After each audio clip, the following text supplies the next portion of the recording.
Après s'être intéressé la semaine dernière aux fibres animales, Julien continue cette semaine dans la chronique du tailleur son tour d'horizon des fibres textiles en se penchant sur les fibres végétales et leur utilisation dans l'univers sartorial.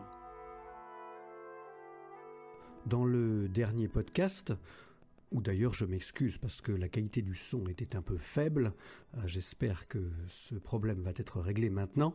Donc dans le dernier podcast, j'avais décidé de me focaliser sur les matières animales et en particulier la laine, qui est, comme je l'ai dit, la reine des matières chez les tailleurs.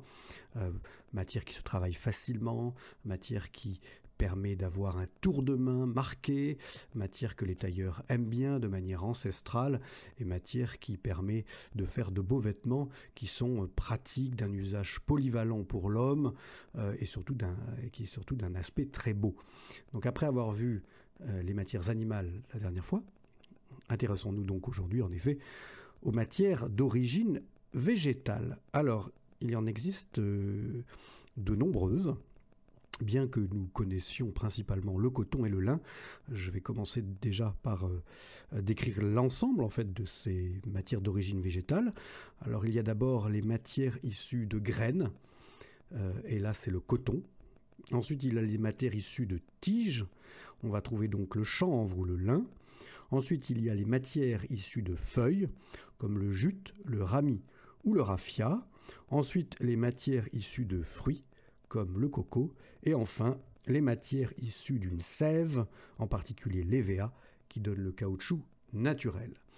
Alors il est évident que dans cette liste, je vais m'intéresser principalement à deux matières, celle issue de la graine, donc c'est le coton, et celle issue de la tige, le lin.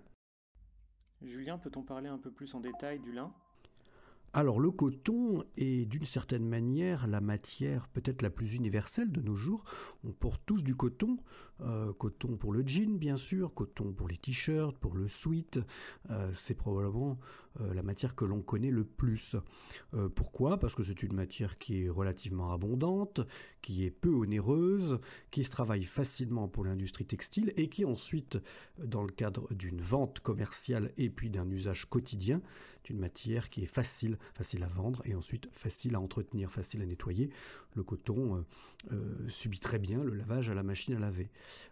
Donc cet avantage du quotidien est en même temps la limite pour le tailleur, puisque le tailleur est habitué à réaliser des vêtements qui ont une certaine ligne et qui ont un certain maintien. Et le coton a beaucoup de mal à avoir ces deux caractéristiques. Le coton n'est pas du tout la matière chérie des tailleurs. C'est une matière qui est plutôt sèche, c'est-à-dire elle a un toucher un peu cassant, elle froisse. Et par ailleurs, c'est une matière qui ne permet absolument pas de donner du tour de main. C'est-à-dire que derrière le tour de main, il y a cette fameuse question de l'embu. L'embu qui est une notion que les tailleurs utilisent pour évoquer la capacité d'un tissu à se rentrer sur lui-même ou à se détendre.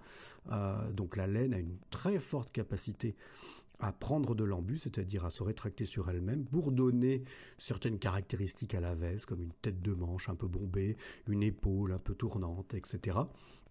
Et puis le pantalon un peu de la même manière.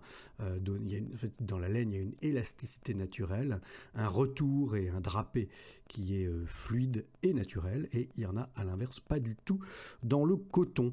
Donc c'est pour ça que chez les tailleurs, on n'aime pas tellement travailler le coton. Le coton est raide, n'a aucune élasticité. C'est pourquoi en général, moi quand on me demande de réaliser une veste en coton, j'ai tendance à penser et à conseiller qu'il y ait un petit peu d'élastane à l'intérieur du coton. L'élastane étant une matière artificielle qui va donner de l'élasticité au drap.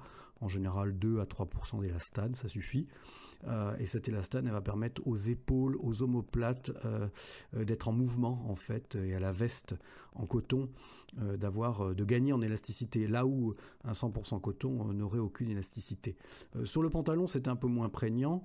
Évidemment, un 100% coton en pantalon pose un peu moins de problèmes d'élasticité. Mais c'est surtout sur la veste. Si on veut que la veste elle ait un tombé un peu naturel aux épaules et qu'elle soit un peu jolie, j'ai toujours tendance à conseiller un petit peu d'élastane. Donc ça, c'était vraiment une toute petite digression pour dire que chez le tailleur, certes, on travaille le coton, mais ça n'est pas la panacée. Alors, pour avancer un petit peu dans cette évocation de la fibre, le coton, c'est une sorte de boule de fibres blanches qui en fait entoure la graine du cotonnier, le fruit en fait, un tout petit fruit, et autour éclot une sorte de grosse boule blanchâtre moelleuse que l'on ramasse et dont on extrait différents grades de fibres, des fibres courtes qui permettent de faire tout simplement de la ouate de coton que vous trouvez dans les armoires à pharmacie, et qui jusqu'aux fibres les plus longues permettent de réaliser de magnifiques vêtements en coton, de très belles chaussettes, de très très beaux t-shirts haut de gamme, et éventuellement des tissus pour les tailleurs. Alors les cotons sont principalement produits en Chine pour 24%, en Inde pour 21% et aux États-Unis pour 15%. Donc vous voyez qu'avec 3 pays, on a déjà à peu près 60% de la production mondiale. Et donc c'est vraiment une sorte de petit cartel. Alors le coton demande beaucoup d'eau, donc il n'est pas vraiment très écologique, et non content de ça, les surfaces agricoles dans le monde dédiées au coton sont 2,5% de la surface mondiale agricole. Par contre, on utilise pour le coton, alors le chiffre fait assez peur, 24% des pesticides vendus dans le monde. Donc c'est pas du tout une matière vertueuse, même si des efforts sont faits, notamment avec le coton biologique ou le coton équitable. Mais globalement, c'est pas la plus belle des matières du point de vue environnemental. Alors après, un très beau coton, ce qu'il faut savoir, c'est quand même que ça coûte très très cher, notamment des cotons de chemise. Parfois, on arrive à des prix qui moi me font penser à des prix de laine en fait. La très belle chemise italienne, Canclini, ou par exemple Thomas Mason ou Albini, le prix du mètre vaut parfois le prix d'un beau lainage. Donc c'est le corollaire d'un coton d'un peu meilleure qualité. Donc voilà pour ce petit tour du coton. À propos de la chemise, on nous parle parfois de qualités comme le coton mercerisé et le coton Easy Iron. Peux-tu nous en dire plus à ce sujet ? Alors oui, la fibre de coton peut être travaillée directement, et suivant les variétés de coton, on va avoir des fibres plus ou moins fines. Alors dans les belles variétés, il y a le coton américain qui s'appelle Pima, et le coton Supima qui est une amélioration de la variété. Ensuite il y a les cotons égyptiens, qui sont les variétés Giza, et puis du fin éventuellement. Il y a un coton égyptien qui a été très bien adapté aux Bermudes et qui a donné le Sea Island. Voilà, donc ça c'est pour la chemise. Les très très belles fibres de coton en général ont une sorte d'appellation d'origine contrôlée qui garantit déjà une excellence de la race en fait du coton, de la variété de coton utilisée. Alors on peut traiter le coton en effet. La base en fait, quand on extrait des fils et qu'on fait du fil de coton, la base tout simplement c'est ce qu'on appelle la mercerisation, en fait qui consiste à traiter un fil de coton sous tension et à le tremper dans de la soude.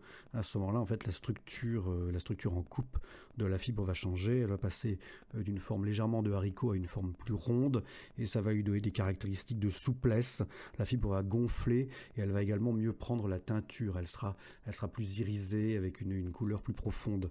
Avec du coton mercerisé, on fait bien évidemment des belles chaussettes. Alors à ce moment-là, coton mercerisé prend un nom commercial qu'on appelle le fil d'Écosse, et puis on peut également faire du très très très beau t-shirt qui a un peu les caractéristiques de la soie. Et puis pour la chemise, on peut faire différents traitements qui sont un peu similaires en réalité. Alors le premier traitement le plus courant, c'est le traitement Easy Iron, c'est-à-dire repassage facile. C'est un traitement qu'on réalise sur le coton de chemise, en fait, un traitement chimique qu'on fait sur le tissu après avoir fini le tissu, après avoir tissé. Et en fait, c'est en général un traitement de surface dont les fabricants disent qu'il dure 15 à 25 lavages, parfois un peu plus. Donc c'est un traitement qui va disparaître au fur et à mesure de l'utilisation de la chemise. Et puis il y a aussi une autre caractéristique qui est appelée Easy Iron. Et à ce moment-là, les fibres de coton, plutôt les tissus de coton, sont passés dans des bains d'ammoniac glacé, et les fibres également subissent du coup une transformation, je ne dirais pas moléculaire, mais une transformation de la fibre qui donne des caractéristiques d'infroissabilité au coton. Encore une fois, je sais que par exemple chez Thomas Mason, le traitement non-iron, il est garanti pour une quarantaine de lavages. Le fabricant dit que jusqu'à 80 lavages, on ne ressent pas tellement la perte du traitement, mais c'est là encore un traitement qui ne dure pas dans le temps, qui peut s'estomper.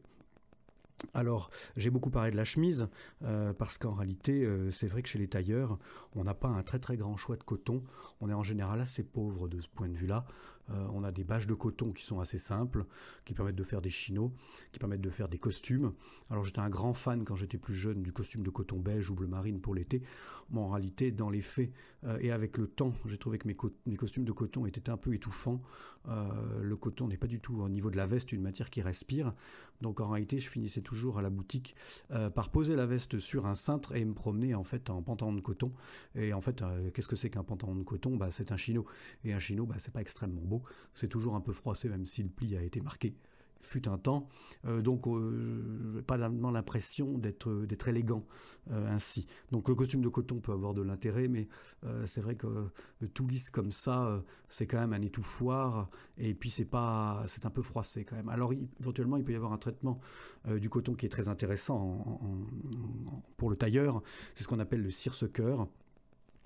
Donc c'est un coton très particulier avec des rayures en général de couleurs alternées, et le plus classique c'est bleu ciel versus blanc, ça peut être bleu marine versus blanc, ça peut être bleu marine versus bleu marine, et ça peut être aussi rose bonbon versus blanc, ou vert sauge versus blanc, et en fait c'est une alternance dans le métier à tisser de fils tendus et de fils non tendus, ce qui fait que le cire-sequeur a un aspect gaufré en surface, qu'on appelle d'ailleurs en français le crépon de coton.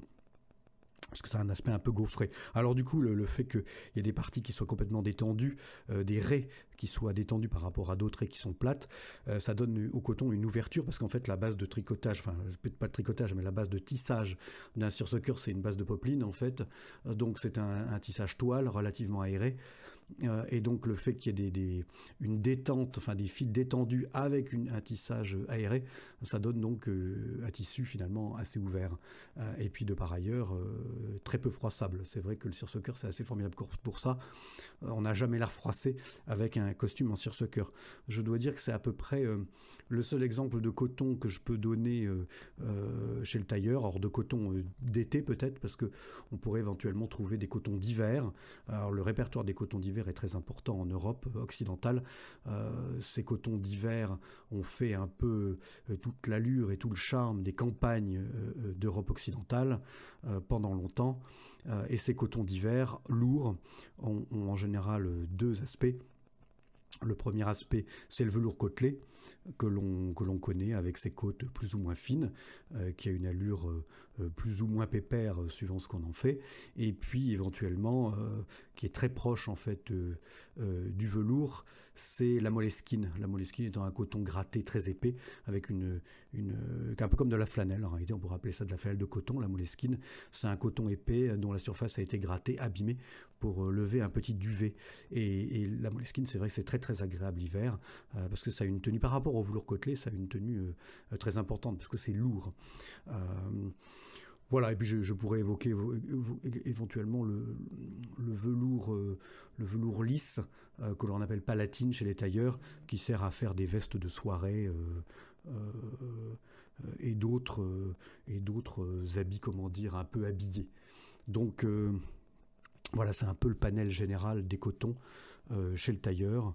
Coton d'hiver, plutôt lourd, avec éventuellement une côte comme le velours, ou coton toute saison et d'été, donc souvent des bâches de coton un peu lisses, ou le cire-sequeur qui, lui, a un peu plus de caractéristiques.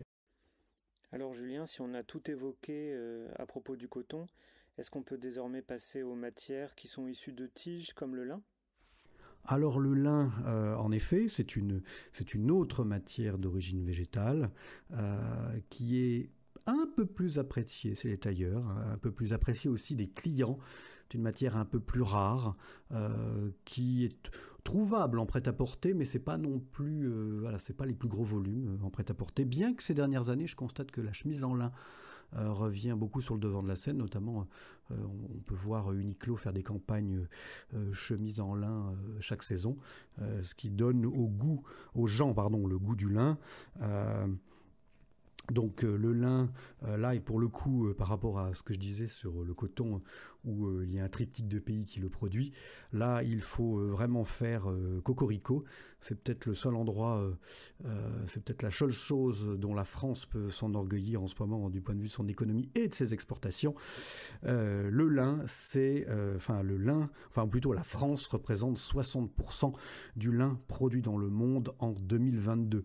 60% du lin vendu dans le monde vient de France, sachant qu'ensuite la deuxième zone géographique productrice de lin pour 16%, ce qui monte quand même le total à 76%.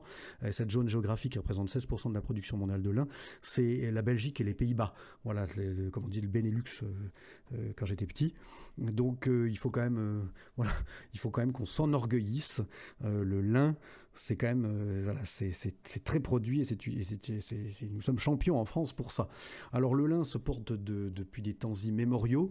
Je ne l'ai pas dit, mais c'est vrai que le coton était inconnu en Europe jusqu'au XVIIe siècle, on va dire, et encore au XVIIe et XVIIIe siècle, le coton était quand même la fibre de l'aristocratie, puisque le coton venait des Indes. D'ailleurs, on disait à propos des tissus de coton, on les appelait plutôt des indiennes. À Versailles, c'était assez chic de porter des indiennes au temps de Louis XV et de Louis XVI, mais ça c'était donc assez peu connu et assez peu courant. Il a fallu attendre la fin du XVIIIe siècle et surtout le XIXe siècle pour que le coton devienne une vraie industrie grâce aux États-Unis et puis grâce à l'Angleterre qui, par ses colonies, connaissait très très bien le coton et qui en a développé un commerce industriel très très fort en Angleterre. Donc le coton n'était peu ou pas connu en Europe, et on portait quoi en Europe depuis des temps immémoriaux? En Europe de l'Ouest, on portait du lin, puisque le lin, on le cultive au bord principalement de la mer du Nord ou de la Manche. En fait, c'est une plante à tige et sa production est relativement facile, puisqu'une fois les tiges coupées, on les laisse assez longtemps. Alors on pourrait dire à pourrir, en fait, tout simplement. On les étale sur les champs. Alors on les étale de manière géométrique dans le sens du vent, donc c'est assez joli. Ça fait des champs qui ont une très très belle esthétique. Pour les peintres, c'est un sujet très intéressant et toujours renouvelé. Et donc ces tiges de lin, en fait, elles vont pourrir, mais alors il y a un mot un peu plus élégant que pourrir, on appelle ça, elles vont rouir, ça s'appelle le rouissage. Et en fait, pendant ce rouissage, des petites bêtes, des petits micro-organismes, je ne sais pas d'ailleurs si c'est des bêtes, c'est peut-être des champignons, enfin je ne sais pas, mais il y a des petites choses qui vont se passer dans la tige du lin et qui en fait vont dégrader les cols qui collent en fait les fibres, les tiges. Et à la fin, donc on va obtenir de la filasse. Et les fibres de lin sont assez longues, elles sont très intéressantes.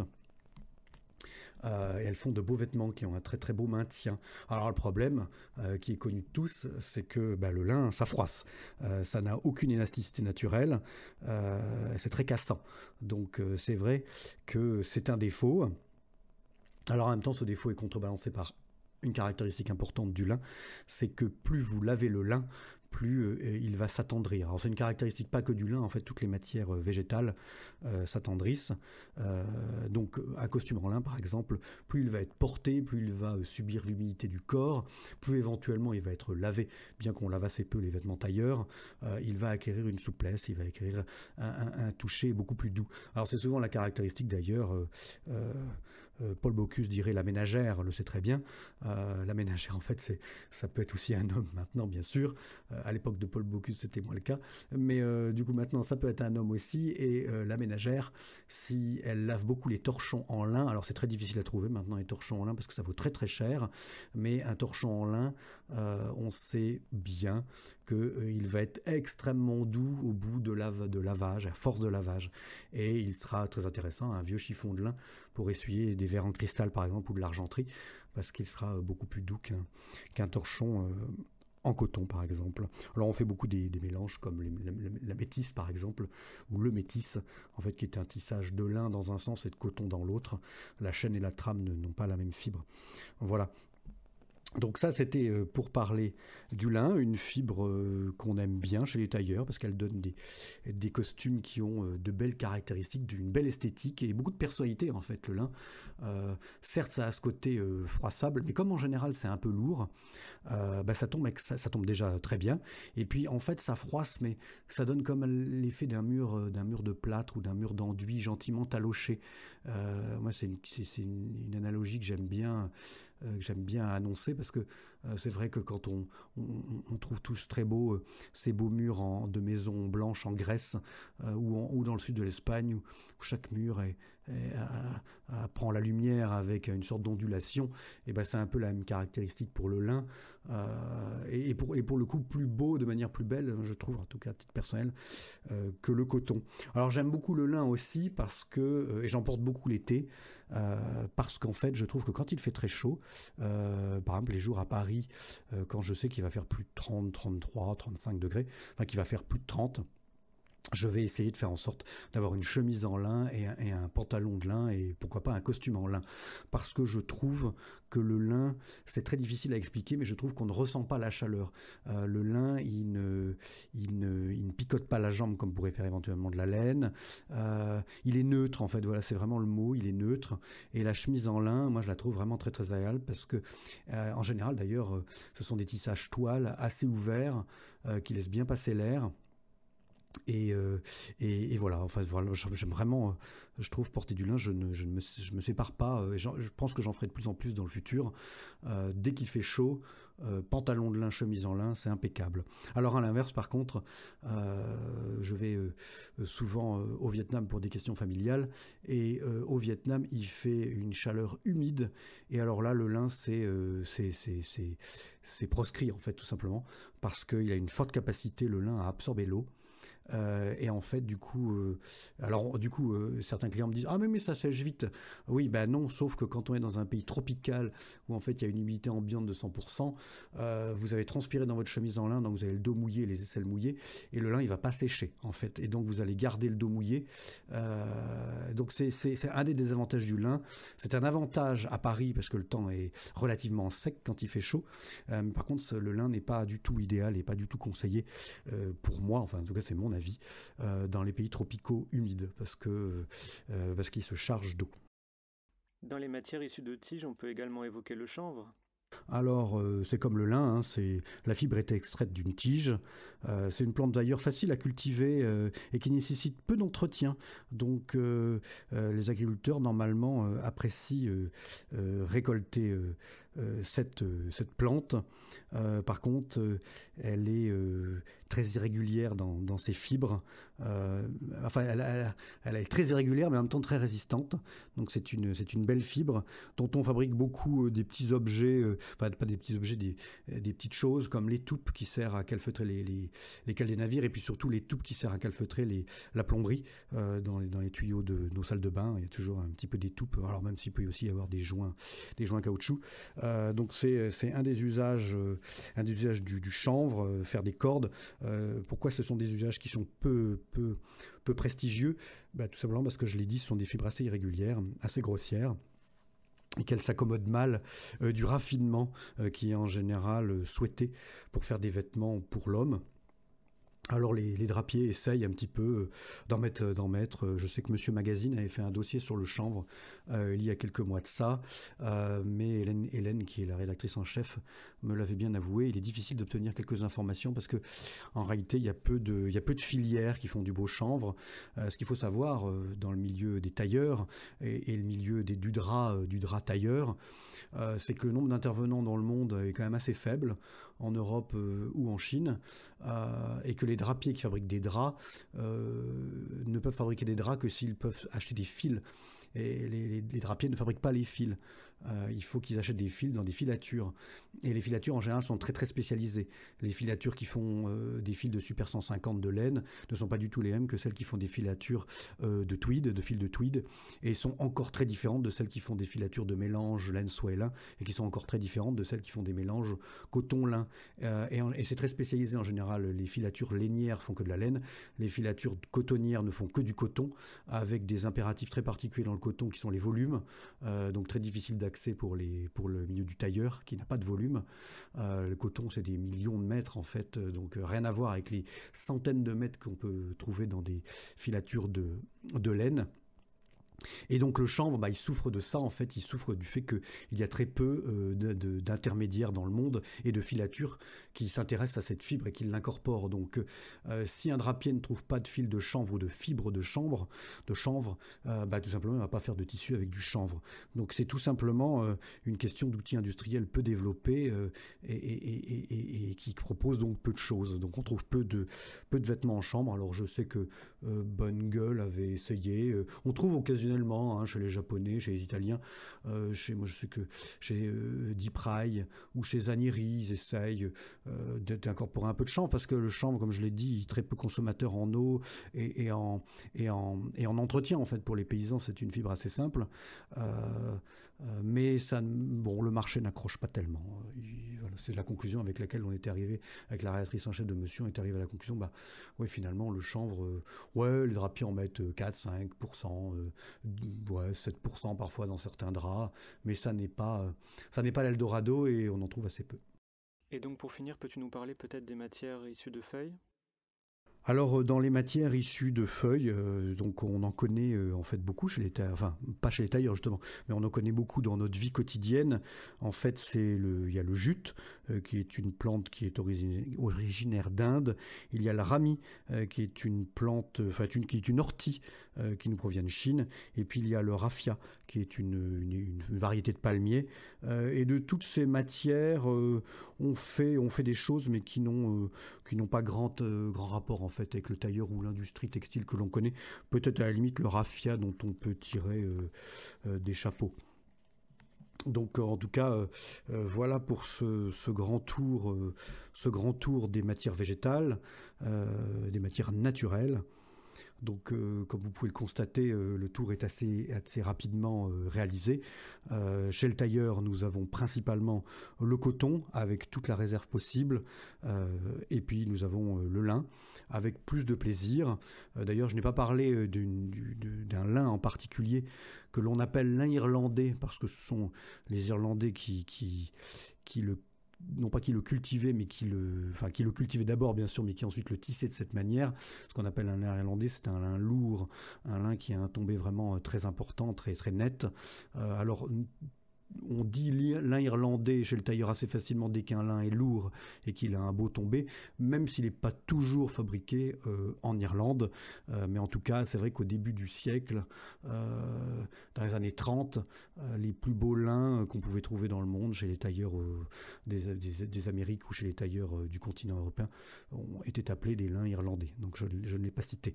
Alors je voudrais finir sur ces matières végétales, pour dire que on les utilise seuls, donc ça je l'ai évoqué pour le coton, je l'ai évoqué pour le lin, mais on les utilise éventuellement en mélange, parce que ça permet d'apporter différentes caractéristiques, et en l'occurrence c'est souvent plutôt des caractéristiques estivales. L'un des draps les plus importants pour les tailleurs, qui est très très commun chez les drapiers italiens ou chez les drapiers anglais, ce sont les mélanges de laine et de lin. Alors les clients ne comprennent pas toujours cet attelage, parce que le lin est totalement été dans l'imaginaire collectif, alors que la laine est totalement hiver.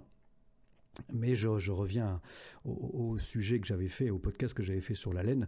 La laine a une capacité de thermorégulation qui est très importante. Elle a une fibre qui est très élastique, à la fois très résistante et très élastique, qui permet d'obtenir des draps très ouverts.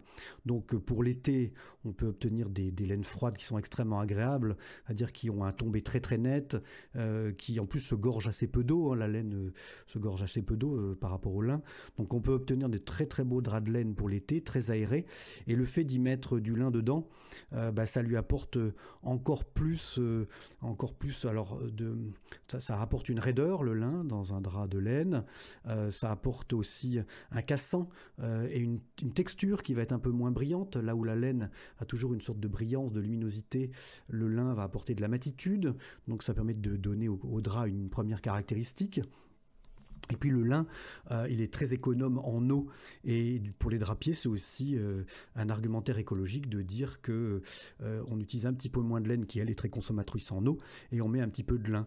Le lin est assez vertueux, donc ça peut être intéressant. Alors le mélange laine-lin est assez peu compris par les clients, pourtant il a beaucoup d'intérêt, et c'est un drap vraiment très ancestral, notamment en Angleterre, où on aimait bien mélanger ces deux fibres. Alors, est-ce qu'on peut trouver des laines coton ? Non, par contre. Il faudrait poser la question à un filateur. Pourquoi ? Tout simplement, alors ça se joue dans les premières étapes de la réalisation d'une fibre, enfin d'un fil.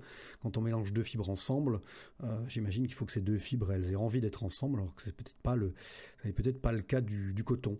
Donc on trouve assez rarement des mélanges, ou pas du tout d'ailleurs, je dirais même, des mélanges coton-laine. Alors par contre, on peut trouver des mélanges lin et coton. Alors les clients raffolent de ça. En chemiserie, c'est très connu, c'est très courant. Des mélanges de 30-40% de lin dans 50 à 60% de coton. Ça peut être 50-50, mais souvent il y a un peu plus de coton que de lin. Donc ça, on en trouve beaucoup en chemiserie. Mais très curieusement, dans le milieu du tailleur, on en trouve très peu. C'est très difficile de trouver des beaux mélanges lin-coton. Je ne l'explique pas. J'ai encore demandé à mon prestataire, à l'atelier qui fabrique mes costumes, si pour l'été prochain, il pouvait me trouver une sélection de lin et coton, parce que je trouve ça formidable. Les clients le demandent. Alors il m'a envoyé quelques échantillons, mais en général, c'est un peu plat. C'est pas très passionnant.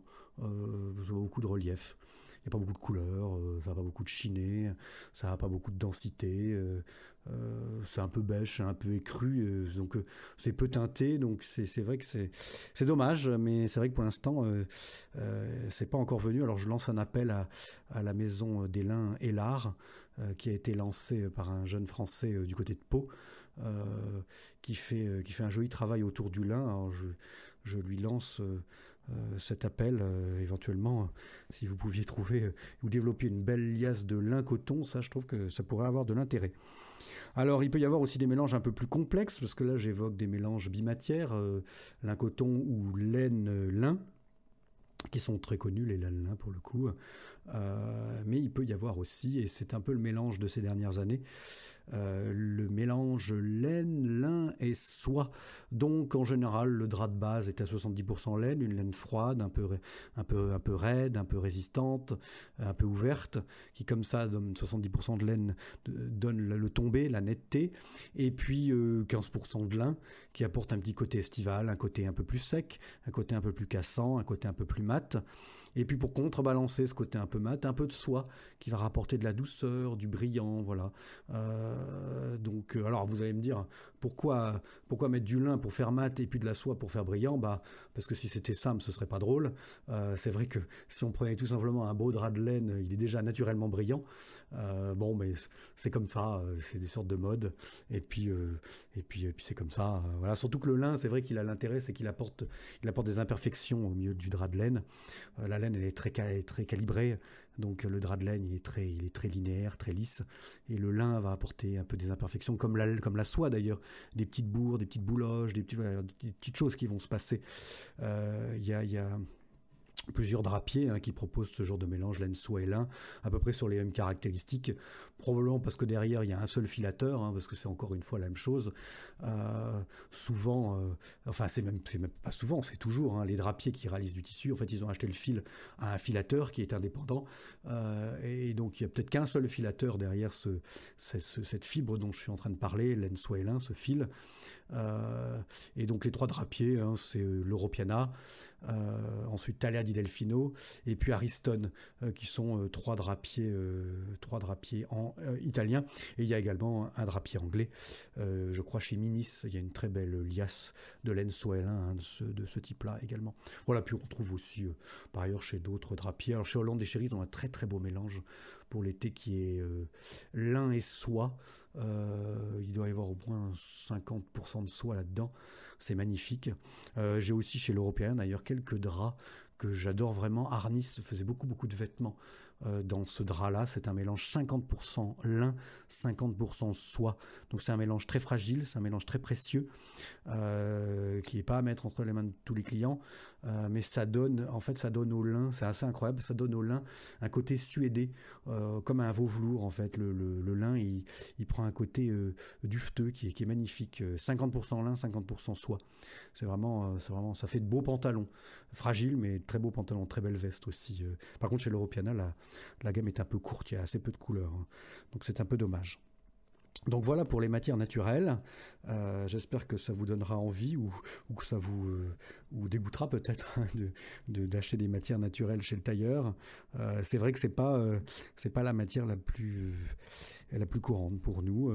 Mais comme je l'ai dit, réaliser des costumes ou des pantalons en velours côtelé, c'est quand même très très classique. Réaliser des costumes en sursucker, c'est très plaisant. Et puis réaliser des costumes en lin lourd, dit lin irlandais, c'est toujours un plaisir.